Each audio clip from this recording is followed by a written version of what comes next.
महाराष्ट्र में पिछले 24 घंटों में संक्रमण के 5000 से ज्यादा नए मामले सामने आए हैं।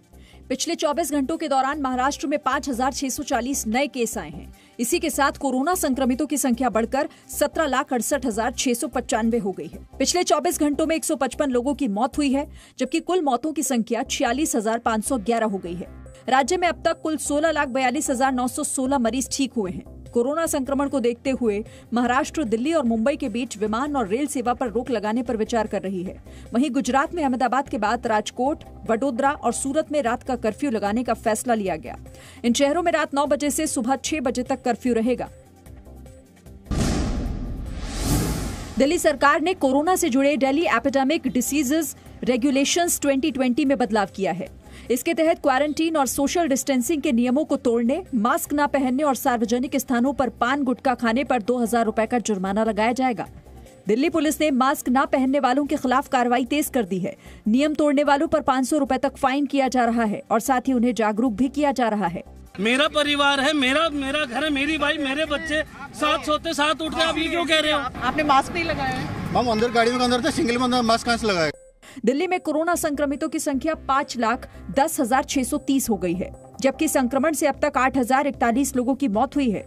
पिछले 24 घंटों में कोरोना संक्रमण के 7,546 नए केस आए हैं, जबकि 98 मरीजों की मौत हुई है। दिल्ली में कोरोना का पॉजिटिविटी रेट 12% से ज्यादा है, जबकि पूरे देश में कोरोना का पॉजिटिविटी रेट 8% से भी कम है। कल से दिल्ली सरकार ने जो 500 रुपए का चालान था मास्क के ऊपर, उसको 2000 का कर दिया है। और जब भी पब्लिक स्पेस में आप जाएं, पब्लिक के बीच में जाएं, तो मास्क जरूर लगाएं, अदरवाइज आपका चालान हो सकता है 2000 रुपए का। दिल्ली के मुख्यमंत्री अरविंद केजरीवाल ने बाजारों में बढ़ती भीड़ पर चिंता जताई। इसी सिलसिले में आज उन्होंने मार्केट एसोसिएशन से जुड़े लोगों से बात भी की। वहीं कोरोना के बढ़ते संक्रमण को देखते हुए कंटेनमेंट जोन में डोर टू डोर सर्वे कराने का फैसला भी किया गया है। मध्य प्रदेश सरकार ने फैसला लिया है कि प्रदेश के किसी भी शहर में लॉकडाउन नहीं लगाया जाएगा। मुख्यमंत्री शिवराज सिंह चौहान की अध्यक्षता में हुई उच्च स्तरीय बैठक में कई और अहम फैसले लिए गए, जिसके तहत कंटेनमेंट जोन को छोड़कर किसी भी जिले में लॉकडाउन नहीं लगाया जाएगा। इंदौर, भोपाल, ग्वालियर, रतलाम और विदिशा में रात 10 से सुबह 6 बजे तक व्यावसायिक प्रतिष्ठान बंद रहेंगे। पहली कक्षा से 8वीं तक के सभी स्कूल 31 दिसंबर तक बंद रहेंगे। मुंह पर फेस मास्क लगाएं, सुरक्षित दूरी बना के रखें, बाजार में भी भीड़ ना होने दें, दुकानदार भी इसका ध्यान रखें, बार बार साबुन से हाथ धोते रहें। सावधानी में ही सुरक्षा है। इसके अलावा सार्वजनिक स्थलों पर नियमों के पालन के लिए सख्त निर्देश दिए गए। साथ ही 22 नवंबर को क्राइसिस मैनेजमेंट की बैठक होगी, जिसमें सामाजिक समारोह में अधिकतम लोगों की सीमा तय करने पर फैसला लिया जा सकता है। कोरोना वायरस महामारी के बचाव के लिए भारत बायोटेक और भारतीय चिकित्सा अनुसंधान परिषद की दवा कोवैक्सीन के तीसरे चरण का ट्रायल आज से शुरू हो गया है। ट्रायल का पहला टीका हरियाणा के गृह मंत्री और स्वास्थ्य मंत्री अनिल विज को रोहतक में लगाया गया।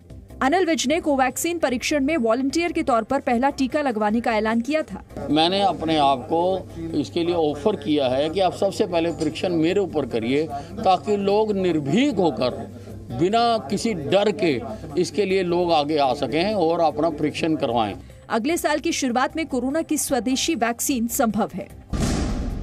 प्रधानमंत्री नरेंद्र मोदी ने जम्मू कश्मीर के नगरोटा एनकाउंटर को पाकिस्तान की साजिश बताया है। प्रधानमंत्री मोदी ने ट्वीट किया है कि पाकिस्तान स्थित आतंकवादी संगठन जैश ए मोहम्मद से जुड़े 4 आतंकवादियों के साथ बड़ी मात्रा में हथियारों और विस्फोटकों की मौजूदगी ये संकेत देती है कि ये आतंकी देश के अंदर तबाही फैलाने आए थे और सेना ने उनके इरादे नाकाम कर दी। प्रधानमंत्री मोदी ने सुरक्षा बलों की तारीफ करते हुए कहा कि सुरक्षा बलों की बहादुरी और सतर्कता की वजह से ही आतंकी साजिश नाकाम हुई। सुरक्षा बलों ने जम्मू कश्मीर में जमीनी स्तर के लोकतांत्रिक प्रणाली को निशाना बनाने वाली एक नापाक साजिश को हराया है। इससे पहले प्रधानमंत्री नरेंद्र मोदी ने गृह मंत्री अमित शाह, राष्ट्रीय सुरक्षा सलाहकार अजीत डोवल, विदेश सचिव और खुफिया एजेंसियों के अफसरों के साथ नगरोटा एनकाउंटर पर समीक्षा बैठक की। सूत्रों के मुताबिक सरकार का मानना है कि आतंकवादी 26/11 की वर्षगांठ पर एक आतंकी हमले की योजना बना रहे थे। सुरक्षा बलों ने नगरोटा में एक ट्रक में छिपकर जा रहे 4 आतंकियों को मार गिराया था। वहीं जांच में ट्रक पर लगी नंबर प्लेट को फर्जी पाया गया था। ट्रक के मालिक की तलाश जारी है और ट्रक के मूवमेंट से जुड़ी जानकारी हासिल करने की कोशिश की जा रही है। 16 नवंबर को दिल्ली से गिरफ्तार जैश ए मोहम्मद के दोनों आतंकवादियों की पुलिस रिमांड 5 दिन के लिए बढ़ा दी गई। दोनों आतंकियों की 3 दिन की पुलिस रिमांड आज खत्म हो रही थी। दोनों आतंकी लतीफ और अशरफ को आज पटियाला हाउस कोर्ट में पेश किया गया था। पुलिस के मुताबिक आतंकियों के फोन से मिली जानकारी काफी अहम है और इसकी जांच अभी चल रही है। इसके अलावा पुलिस इनके तीसरे साथी की तलाश भी कर रही है। ये दोनों आतंकी दिल्ली में बड़ी वारदात करके नेपाल के रास्ते पीओके जाने की फिराक में थे, लेकिन दिल्ली पुलिस की स्पेशल सेल ने इन्हें सराय काले खां इलाके से गिरफ्तार कर लिया था। टीआरपी घोटाले में ईडी यानी प्रवर्तन निदेशालय ने मनी लॉन्ड्रिंग का मामला दर्ज कर जांच शुरू कर दी है। ईडी ने मुंबई पुलिस की एफआईआर के आधार पर मनी लॉन्ड्रिंग का केस दर्ज किया है। मुंबई पुलिस ने टीआरपी घोटाले में मनी लॉन्ड्रिंग की आशंका होने के बाद ईडी को जानकारी दी थी। टीआरपी घोटाले में मुंबई पुलिस अब तक 11 लोगों को गिरफ्तार कर चुकी है। हंसा एजेंसी ने टीआरपी घोटाले को लेकर मुंबई पुलिस से शिकायत की थी। एजेंसी ने आरोप लगाया था कि उसके कुछ पुराने कर्मचारी कंपनी का डेटा चुराकर कुछ चैनलों के लिए टीआरपी को प्रभावित करने की कोशिश कर रहे हैं। चुराए गए डेटा के जरिए जिन घरों में टीआरपी मीटर लगा है उनको पैसों का लालच देकर चैनल देखने के लिए कहा जा रहा है, जिससे उस चैनल की टीआरपी बढ़ सके।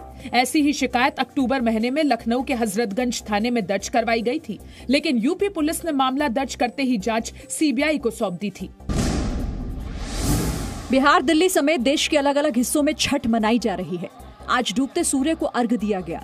कल उगते सूर्य को अर्घ्य देने के साथ ही आस्था के महापर्व का समापन हो जाएगा। कोरोना काल में ये पहली छठ पूजा मनाई जा रही है। कोरोना के बावजूद बिहार की राजधानी पटना में छठ घाटों पर बड़ी संख्या में श्रद्धालु पहुंचे और भगवान भास्कर को अर्घ्य दिया। छठ महापर्व के मौके पर प्रधानमंत्री नरेंद्र मोदी ने देशवासियों को बधाई दी। साथ ही छठी मैया से लोगों के जीवन में सुख और समृद्धि देने की प्रार्थना की। सूर्य वंदना या छठ पूजा पर्यावरण संरक्षण, रोग निवारण व अनुशासन का पर्व है। Presenting B News app available on Google Play and App Store. Download it now.